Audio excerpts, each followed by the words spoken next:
Hello everyone and welcome back to Creation Myths. This video is another in the installment of the quick, knockdown, real simple refutations of common creationist argument that I want people dealing with creationists to be able to just have ready to go and employ it when you need it. So this one is about a fringe idea, even among creationists, that isn't actually as fringe as you or they think. The idea is called Continuous Environmental Tracking, or CET, and it's promoted under that name almost exclusively by Dr. Randy Galuza and the rest of the Institute for Creation Research, ICR. None of the other big creationist organizations, nor really any of the small ones for that matter, are on board with this concept.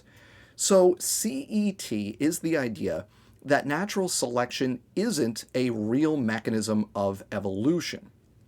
Instead, organisms are programmed to adapt to their environment. It's a very engineering-based idea, at least that's how it's presented by ICR. So, for example, a new predator appears or a food source goes extinct, and the programmed ability to respond adaptively to those new conditions kicks in, causing the species in question to adapt.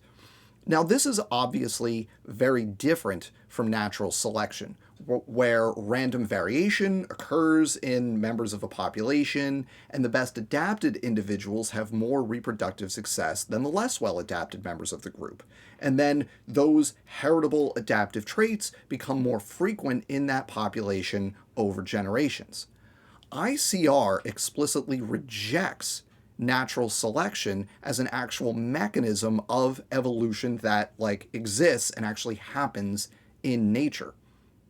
Now, most other creationists reject ICR's position on this. I said that this is a fringe idea that most of creationists, including all of the other big professional creationist organizations and ministries, reject.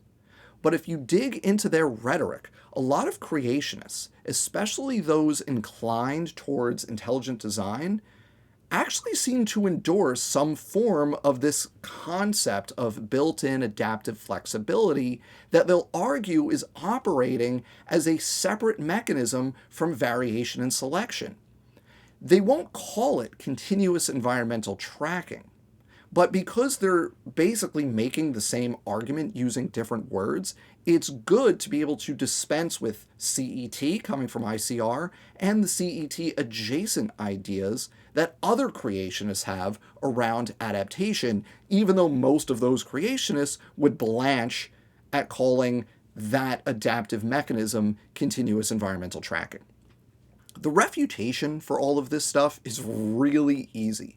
It was disproven in an experiment from 1943, the luria-delbruck fluctuation test. This experiment was a successful attempt to settle the question of how adaptation works when that was still an open question, like in the 1940s. Do organisms detect and respond purposefully to conditions in the environment? Or does variation accumulate randomly, followed by natural selection operating on that variation? To test these competing hypotheses, the researchers set up an experiment where a bunch of bacterial populations were grown in the lab and exposed to bacteriophages, viruses that infect bacteria. It's a classic example of hypothesis testing. If the bacteria respond adaptively to the conditions being the presence of the viruses, then each population should see about the same frequency of resistance to viral infection. If resistance is the result of random variation due to mutations that occur as the bacteria grow, and every generation they copy their DNA and random mutations occur and accumulate, then we should see extremely large variation in the frequency of resistance from population to population.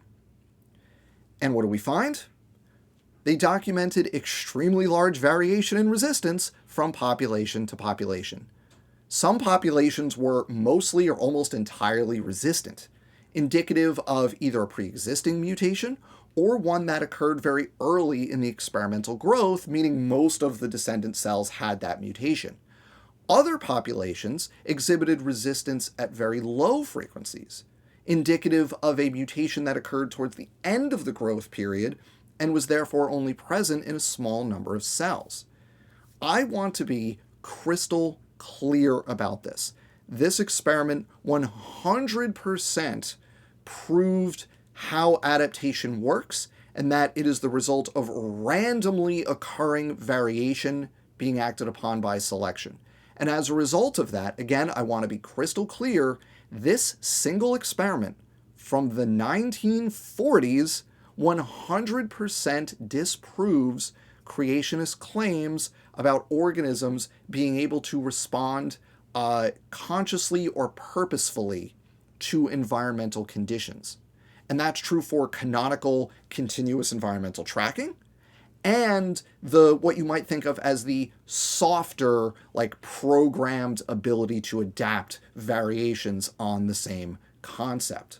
You don't hear CET from many creationists. You hear the softer version from a lot of creationists outside of ICR.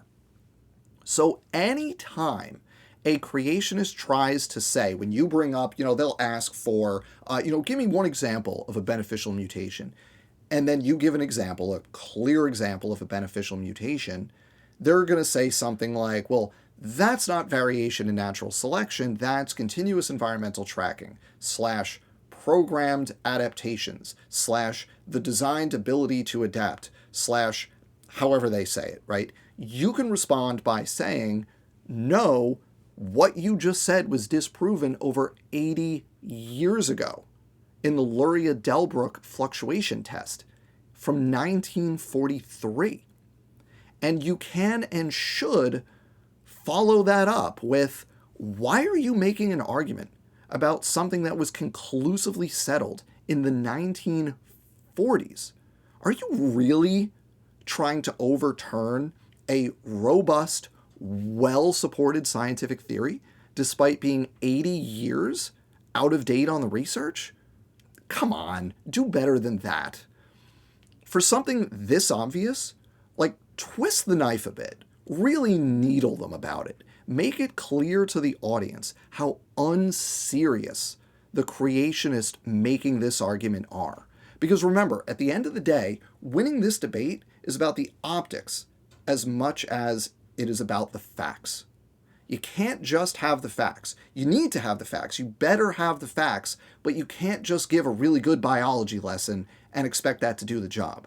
You also have to make your creationist opponents look like fools.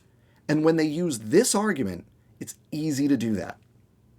Thank you all for watching. Please remember before you leave to hit the like button, leave a comment, share this video, subscribe to the channel, and if you want immediate access to my pre-recorded videos, consider becoming a channel member. You get to watch right away instead of waiting for the public release.